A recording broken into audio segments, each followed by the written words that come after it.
My name is Neil Butcher. I'm part of the Brixham Battery Heritage Group. I'm the chairman. We are a heritage group within Brixham, Torbay. The history here goes back to 1500s, and we depict the 1940 to 45 era. It's a fully fledged battery.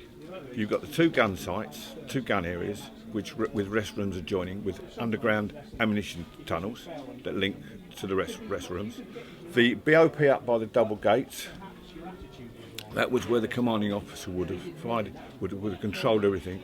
He would have fired the guns from there if need be, but the guns, if that took a hit, then their guns could fire independently. The actual crew here exists comprised of 40% Home Guard.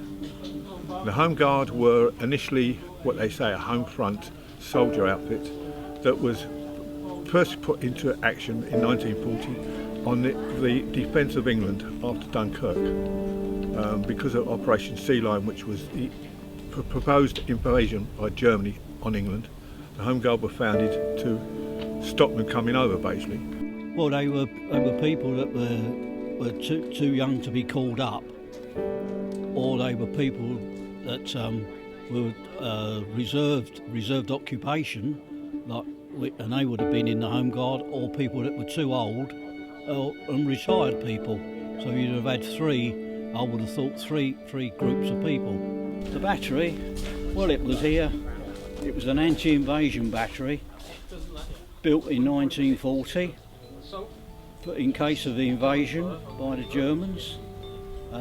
It was built, as I understand it, in about 3 months' time. It took 3 months to build. There was 120 of these all round the coast, from Scotland round to Bristol, and this battery here at Brixham is one of 7 that remain, and we consider it that one of the best that's left, because we've got all the buildings, albeit some of them a little bit derelict. All we haven't got are the Home Guard that manned it. I'm Belinda. My name's Belinda, and I'm here because my husband Gordon is very interested in the battery. I'm interested in the nostalgia and the fashions, and just listening, because I find everything very fascinating as to how they coped and everything. So, and I thought I would become a Land Army girl, because it's women's rights and all that, stand up for the women.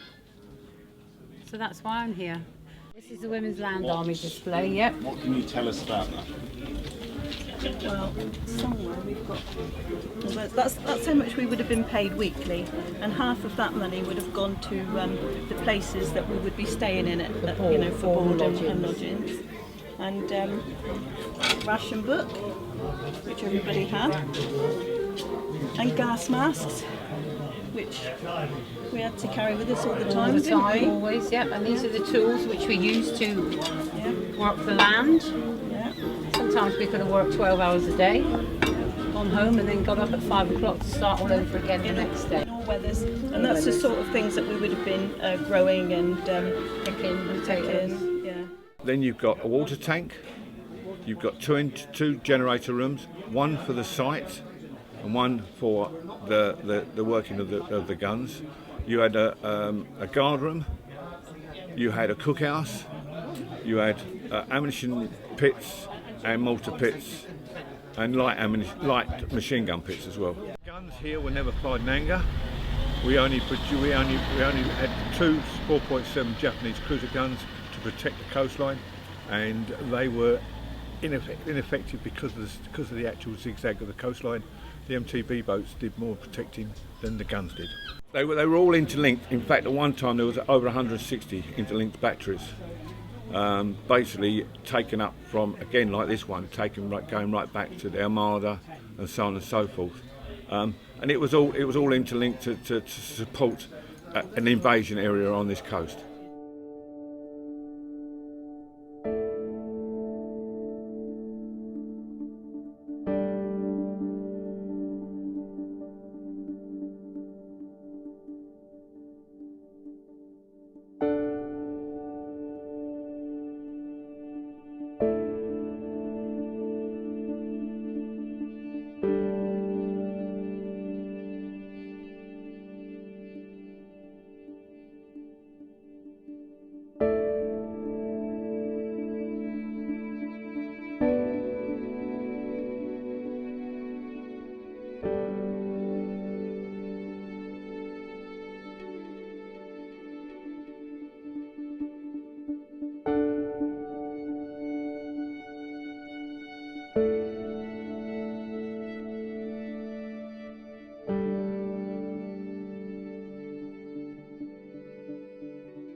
My name's Gordon Ward. I'm a member of the Brixham Battery Heritage Group, and I bring along a Jeep every week.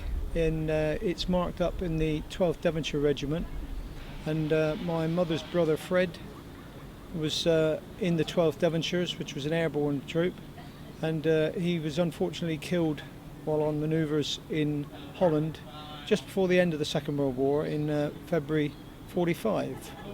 He was really unlucky because he was killed on the 17th, and it turns out that the patrols for his group were due to end on the 17th, and unfortunately himself and two other members of his troop were both killed on that day. If they'd managed to last one more day, that would have been the end of the Second World War for them.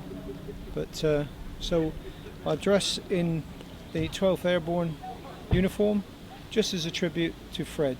Okay, my name's Lewis Brosker, and we represent a group of American combat engineers. So I'm wearing my A-class this weekend in celebration of VJ Day. So yeah, we as combat engineers, a lot of what we do is we talk about explosives, mine laying and mine clearing, and just some of the tools that the engineers would have used when they got off the boats at D-Day. So this is probably the most iconic vehicle that the Americans produced during the Second World War. This is a Ford GPW, more commonly known as a Willys Jeep. So it was probably one of the first real 4x4 vehicles. It was designed to be light. It was designed to carry 4 troops and their equipment. You could tow up to about 1,000 pounds in weight. The engine was designed to be fairly low profile. So it's a 2.2 litre 4-cylinder side valve engine, which means the valves are off to the side rather than up above, which means that the overall height of the engine is much lower. So when you fold the windscreen down, it's a much lower profile vehicle. So, we're Second Devons World War II Living History Association, and today we're representing the 1st Devons who fought out in Burma. That would have been from 43 to 45. Well, what we're wearing is what was known as jungle greens. It's a lightweight version of the standard uniform. So it's a 2-piece uniform, it's a shirt and trousers, basically a normal kit. I'm wearing the Mark II steel helmet, whereas my compatriots wearing the slouch hat, which is more commonly represented as for the jungle troops. I'm also wearing the standard 37 pattern webbing, which will be carrying all the ammunition, although this is in lightweight order, because in the jungle they carry as little as possible because it's very arduous equipment. Do you want to talk through some of the weapons, as they're in front of you, want me? The weapons we got on the table is, start with the basics, is a SMLE 303 Lee Enfield. That particular one's dated 1917. We've got the Bren 303 light machine gun, takes the same ammunition as the rifle. Why is it important you to remember that era of the Second World War? Basically to make sure people don't forget, because they've got to be remembered, the stuff they went through. A lot of it, memories aren't wrote down on paper, unfortunately. And being a part of the 14th Army, the forgotten army, we like to keep their memory alive. And you'll find a lot more people kind of tend to open up and a lot more interested when they walk past, when they see someone in uniform and dressed up. There's a little bit more of a story there to delve into, rather than people just just normally and as well. Now we've got the Jeeps here and everything going on with the guns out, and a lot more people are interested about the history. Things like that, but actually see people who are giving up their time to dress in period uniform and talk to people with so much knowledge about the life during the war and what part the battery played. And this is one of the best preserved coastal artillery batteries in the country. It's very important for the simple fact that history should be passed down. We don't want it ever to happen again, and the only way to make sure that people don't produce what's happened is to educate them on the wrongs of war. I served myself in the British Army. I wear my dad's medals today because it's VJ Day. He was captured by the Japanese and helped to escape by the Australians, and then went on to serve in Burma in the big push in 44 to 46. I did 12 years in total. I believe that it's very important that we keep this type of this type of memorabilia again. And I joined here because it's an amazing heritage and a legacy that we need to keep going. Definitely. And there's a lot of hard work in the background of the battery here, but we have succeeded beyond doubt to create a wonderful living museum and legacy for future generations to come.